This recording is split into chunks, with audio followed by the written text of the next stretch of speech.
ચોમાસાની વિદાય બાદ ગુજરાતમાં આવશે વાવાઝોડું. ગુજરાતમાં હવે ચોમાસાની વિદાયની ઘડીઓ ગણાવા લાગી છે. ચોમાસું હવે ગુજરાતમાં ગણતરીના દિવસોનું જ મહેમાન છે. સપ્ટેમ્બર એન્ડ અને ઓક્ટોબરના પ્રારંભમાં ગુજરાતમાંથી ચોમાસું વિદાય લેશે, પરંતુ હજુ ગુજરાતમાં ચોમાસું જતા જતા ફૂક્કા બોલાવતું જશે.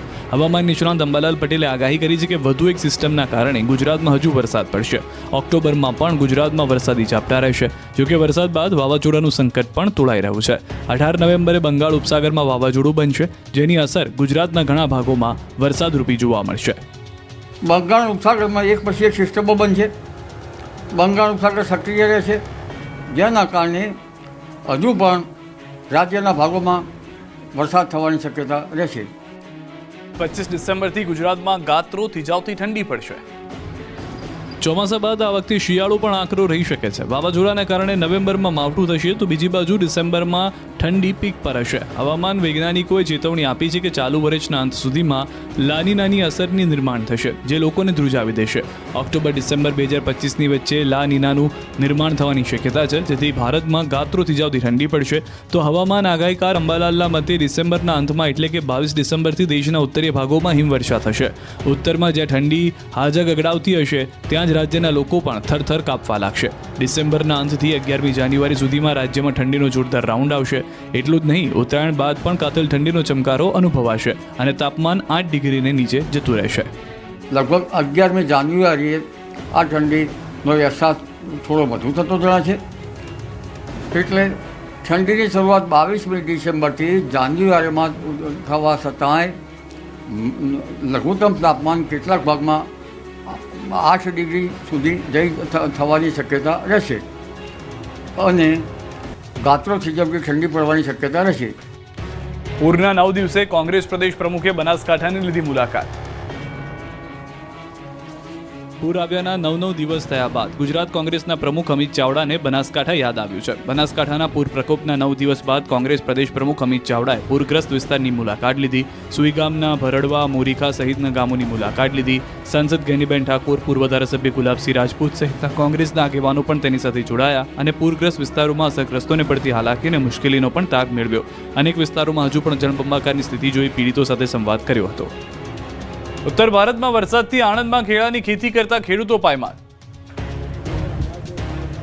આણંદમાં કેળાની ખેતી કરતા ખેડૂતોને રાતા પાણીએ રડવાનો વારો આવ્યો છે. ભારે વરસાદને કારણે ખેડૂતોને હવે કેળાની ખેતીમાં ખોટ આવવાનો વારો આવ્યો છે. જે કેળાના ભાવ પ્રતિમણ 350 થી 400 રૂપિયા બોલાતો હતો, તે છેલ્લા 10-15 દિવસની અંદર ઘટીને 80 થી 100 રૂપિયા પ્રતિમણ થઈ ગયો. કેમ કે આણંદ જિલ્લામાં ભારે વરસાદ ઉપરાંત યુપી, દિલ્હી, પંજાબમાં પણ ભારે વરસાદ પડ્યો, જેના કારણે વાહન વ્યવહારને અસર થતાં બહારના કેળાના વેપારી માલ લેવા આવતા નથી. માટે આણંદમાં સંદેસર, કાવીઠા, ઢુંડાકુવા, સિંહોલ ગામમાં જે ખેડૂતો કેળાની ખેતી કરે છે, તેમનો પાક પડ્યો રહ્યો છે. હવે તૈયાર પાક બગડવાની અણીએ આવ્યો છે. આ સિઝનમાં હવે ખેડૂતોને બધો ખર્ચ માથે પડશે તેવી સ્થિતિ પેદા થઈ છે. બીજી તરફ માલનો ભરાવો થતાં કેળાનો ભાવ તળિયે બેસી ગયો. ખેડૂતોને મોટું આર્થિક નુકસાન સહન કરવાનો વારો આવ્યો છે. બીજી તરફ ગૃહિણીને રડાવતી કસ્તુરીના ભાવ હોલસેલ માર્કેટમાં ચોકલેટ કરતાં પણ ઓછા. ડુંગળીના ભાવ કાંઈ છે નહીં.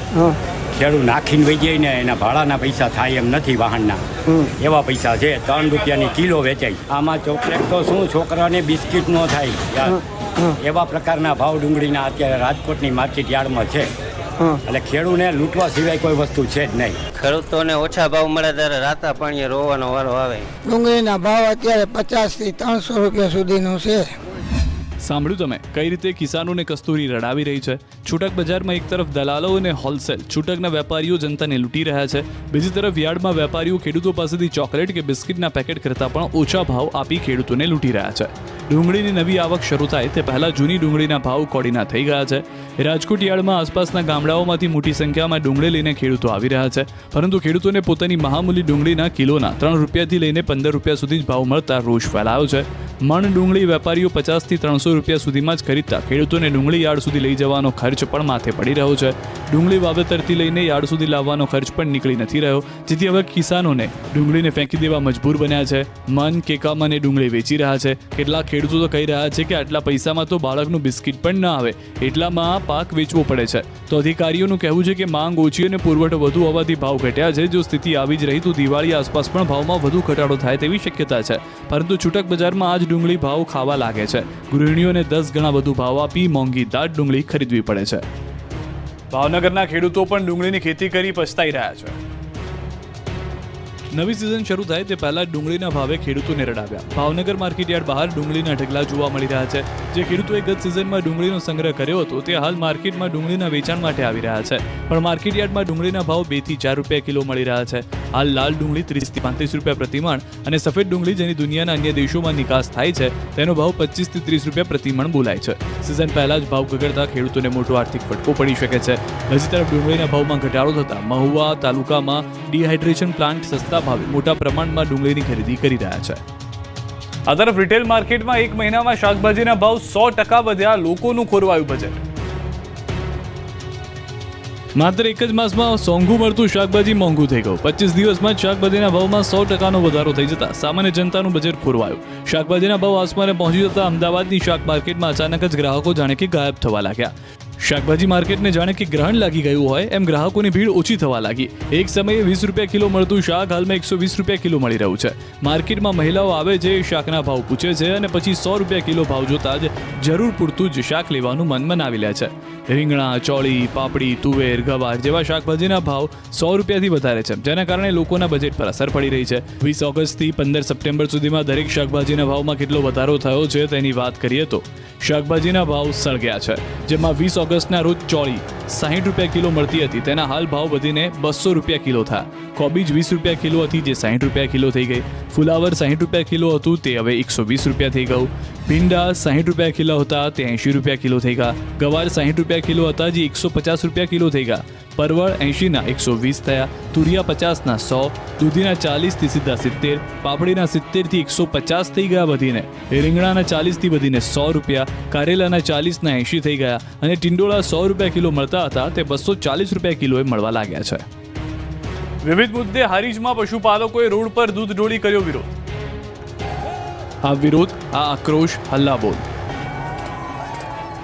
રોડ પર દૂધની રેલમછેલ અને સમર્થકો અને પશુપાલકો વચ્ચે તૂતુ મેમેના દ્રશ્યો હારીજના છે.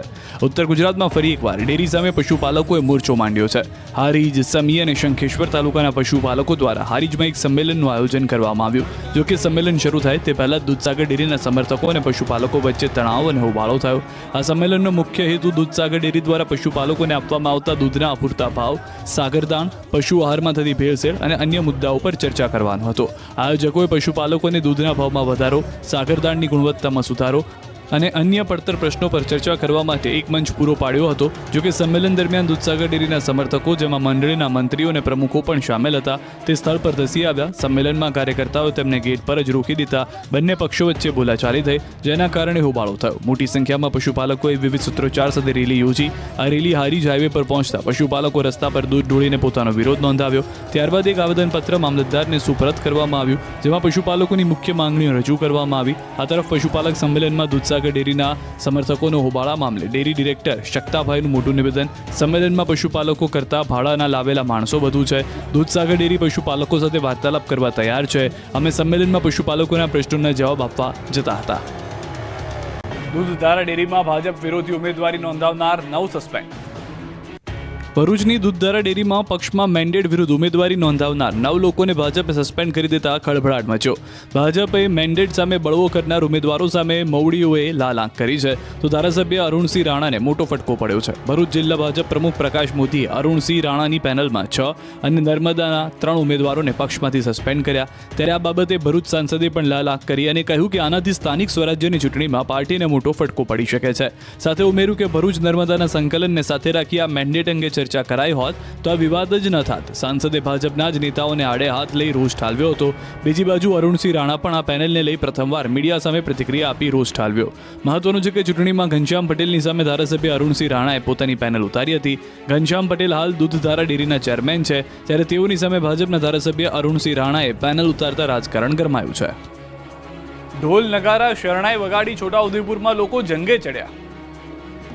આ કોઈના લગ્ન કે શુભ પ્રસંગને લઈને ઢોલ નગારા શરણાઈ નથી વાગી રહ્યા. આ તો જે જમીન બચાવવા માટેનો જંગ. ઢોલ નગારા શરણાઈ વગાડી છોટાઉદેપુરના લોકો જંગે ચડ્યા કેમ કે ક્વાંટ તાલુકાના અનેક વિસ્તારમાં રેર અર્થ ખનીજ હોવાનું સામે આવ્યું, જેને લઈને લાંબા સમયથી સરકારના સંબંધિત વિભાગ દ્વારા રેર અર્થ માટે સર્વેનું કામ કરાઈ રહ્યું છે. સરકાર દ્વારા જીએમડીસી થકી અનેક ગામોની જમીન સંપાદન માટેની કાર્યવાહી શરૂ કરવામાં આવતા લોકોએ વિરોધ પ્રદર્શન શરૂ કર્યું. 28 ગામની જમીન સંપાદન કરવાની ભીતિને લઈને પંથકના લોકો રોડ પર ઉતરી આવ્યા. પોતાની જમીન બચાવવા માટે 200થી વધુ લોકો આદિવાસી પારંપરિક ઢોલ નગારા વગાડતા કલેક્ટર કચેરીએ પહોંચ્યા. નાંખલ ગામ સહિતના લોકોએ કલેક્ટર કચેરીને ગજવી હલ્લાબોલ કરીને આવેદન આપ્યું. લોકોનો દાવો છે કે રૂઢિગત ગ્રામસભાની મંજૂરી વિના સરકાર દ્વારા જમીન સંપાદન પ્રક્રિયા કરાઈ રહી છે, ત્યારે અનુસૂચિ 5ના અમલ સાથે બંધારણનું પાલન કરવામાં આવે તેવી માંગ સાથે કલેક્ટરને આવેદનપત્ર પાઠવ્યું. બીજી તરફ સ્થાનિકોની માંગ સરકાર સુધી પહોંચાડવાની કલેક્ટરે બાંહેધરી આપી. સબરલપુરને મોડાસા પાલિકામાં ભેળવતા ગ્રામજનોએ કચેરી બાનમાં લીધી. મહિલાઓ ધ્રુસકે રડી પડી.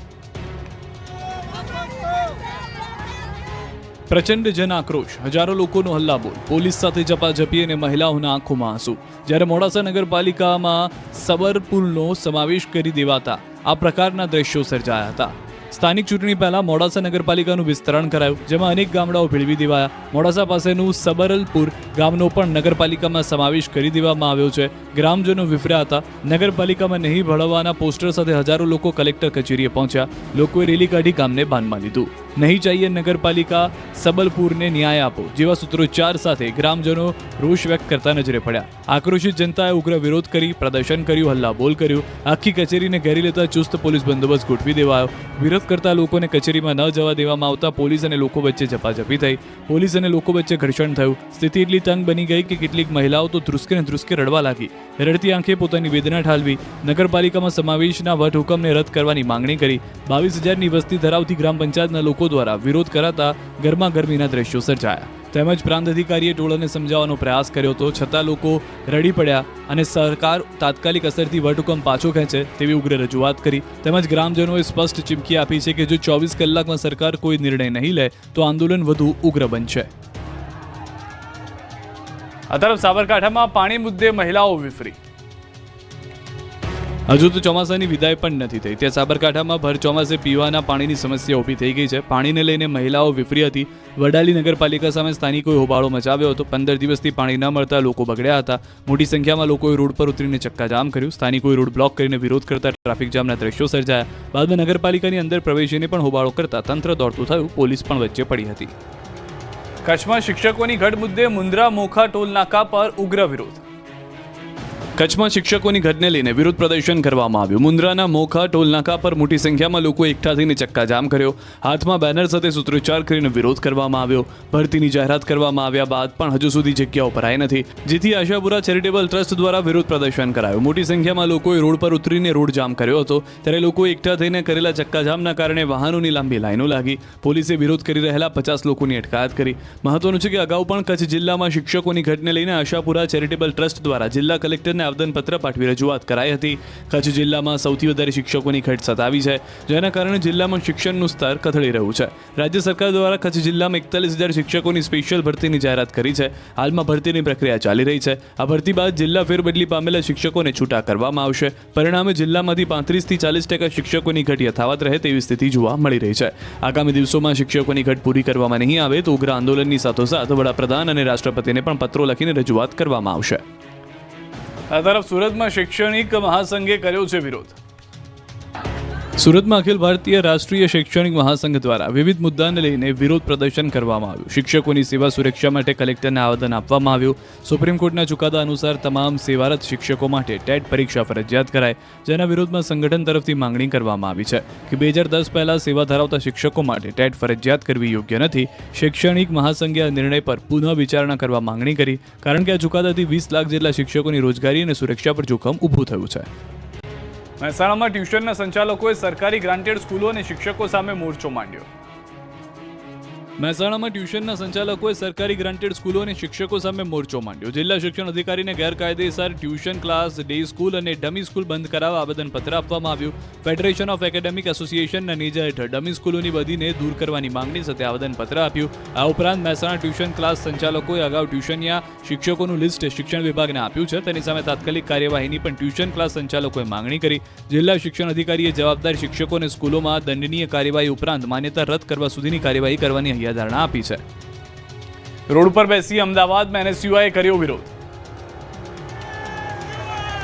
અમદાવાદની ગુજરાત કોલેજ ફરી એકવાર રણસંગ્રામ બની ગઈ. કોલેજની હોસ્ટેલને લઈને એનએસયુઆઈ દ્વારા હલ્લાબોલ કરવામાં આવ્યો. કોરોના પછી કોલેજની હોસ્ટેલ શરૂ કરવામાં આવતી નથી, જેને લઈને મોટી સંખ્યામાં એનએસયુઆઈના કાર્યકરો ગુજરાત કોલેજ ખાતે પહોંચ્યા. કોલેજ બહાર બેસીને ઉગ્ર સૂત્રોચ્ચાર કરીને વિરોધ પ્રદર્શન કર્યું. વિવિધ માંગ સાથેના કાગળો ફાડીને કોલેજનો હુરિયો બોલાવ્યો. વિદ્યાર્થીઓના હોસ્ટેલ અને પીવાના પાણી મુદ્દે વિરોધ કર્યો. 3000થી વધુ વિદ્યાર્થીઓને હોસ્ટેલના અભાવે મુશ્કેલી પડતી હોવાનો આક્ષેપ કર્યો. બીજી તરફ દસક્રોઈ તાલુકાની 200થી વધુ આશા વર્કરોએ કર્યો હલ્લાબોલ. દસક્રોઈ તાલુકાની આશા વર્કર બહેનોએ વિવિધ મુદ્દે રોડ પર ઉતરી હલ્લાબોલ કર્યો. ફિક્સ વેતન કાયમી કરવા, સમય મર્યાદા નિર્ધારિત કરવા સહિતની પડતર માંગોને લઈને 200થી વધુ આશા વર્કર બહેનો એકત્રિત થયા હતા. આ તમામ મુદ્દે તાલુકા કક્ષાએ રજૂઆત કરવા છતાં કોઈ નિરાકરણ આવ્યું ન હતું, જેથી મહિલાઓ કામથી અડકી રહી. હડતાલ પર ઉતરી અને જિલ્લા કક્ષાએ પહોંચી વિરોધ પ્રદર્શન કર્યું. 200થી વધુ બહેનોએ જિલ્લા પંચાયત કચેરીએ નારેબાજી કરી આવેદનપત્ર આપ્યું. આરોગ્યલક્ષી તમામ કામગીરી કરવા છતાં યોગ્ય વેતન ન મળતું હોવાની ફરિયાદ કરી. માત્ર 2500 રૂપિયા પગારની બદલે 15000 પગાર કરવા માંગ કરી. સુરતમાં બાળકને રિફર કરવાનું કહેતા પરિવારજનોએ ડોક્ટરને ઉપરા છાપરી 12 લાફા ઝીક્યા. બાળકને બીજી હોસ્પિટલમાં રિફર કરવાનું કહેતા દર્દીના સંબંધીએ ડોક્ટરને ઝીકી દીધા ઉપરા છાપરી 12 લાફા. ડોક્ટરની ધોલાઈના દ્રશ્યો સુરતના પાંડેસરા વિસ્તારના છે. કેએસબી ઓલિમ્પિયા ડ્રીમ ચિલ્ડ્રન હોસ્પિટલમાં એક યુવાન તેના નાના બાળકને લઈને હોસ્પિટલ આવ્યો. બાળકની સ્થિતિ ખૂબ જ ગંભીર હતી. ડોક્ટરે બાળકની તપાસ કરીને પરિવારને જાણ કરી કે બાળકની સારવાર માટે તેને દાખલ કરવું પડશે, પરંતુ તેમની હોસ્પિટલમાં આઈસીયુની સુવિધા ઉપલબ્ધ નથી. તેથી બાળકને આઈસીયુ સુવિધા ધરાવતી અન્ય હોસ્પિટલમાં રિફર કરવા જણાવ્યું. ડોક્ટરની આ વાત સાંભળીને પરિવાર ગુસ્સે ભરાયો. ડોક્ટરની કેબિનમાં ઘૂસીને ડોક્ટર કંઈ સમજે તે પહેલા જ યુવકે ગાળાગાળી કરી લાફાવાળી શરૂ કરી. ડોક્ટરે કારણ પૂછતા રોષે ભરાયેલા વ્યક્તિએ બાળકને એડમિટ કરવાની કેમ ના પાડી કહી એક બાદ એક નિર્દયતાપૂર્વક 12 લાફા ઝીકી દીધા. એ દરમિયાન હોસ્પિટલનો અન્ય સ્ટાફ આવી જતા ડોક્ટરને મારવાથી બચાવ્યા. સાથે ઉગ્ર બનેલી વ્યક્તિએ સ્ટાફ સાથે પણ ગાળાગાળી શરૂ કરી દીધી હતી. આ ઘટના અંગે ફરિયાદ દાખલ કરી પોલીસે તપાસ હાથ ધરી. મહેસાણામાં ક્રેન વીજ લાઇનને અડી જતા 2 લોકોના મોત. ક્રેન વીજ લાઇનને અડી ગઈ અને લોકો મારવા લાગ્યા, તડફડ્યા. લાઈવ મોતના હચમચાવી નાખતા દ્રશ્યો મહેસાણાના. મહેસાણા અમદાવાદ હાઈવે પર મશીનરી બતાવતી પ્રેબહિન્દ કંપનીમાં હાઇડ્રા ક્રેનને બંધ પડી જતા કેટલાક લોકો તેને ધક્કો મારી રહ્યા હતા. તે સમયે આગળ રહેલા વીજ તારની ક્રેન અડી ગઈ. જીવતા વીજવાયરને અડી જતા શોર્ટ લાગ્યો. 2 લોકોને શોર્ટ લાગતા તરફડિયા મારવા લાગ્યા, જેને બચાવવા માટે લોકો દોડી આવ્યા, પરંતુ કરંટ એટલો જોરદાર હતો કે 2 લોકોના ઘટના સ્થળે જ મોત થયા, જ્યારે 6 લોકોને ઈજા પહોંચી. આ ઘટનાથી શોકનું મોજું ફરી વળ્યું છે.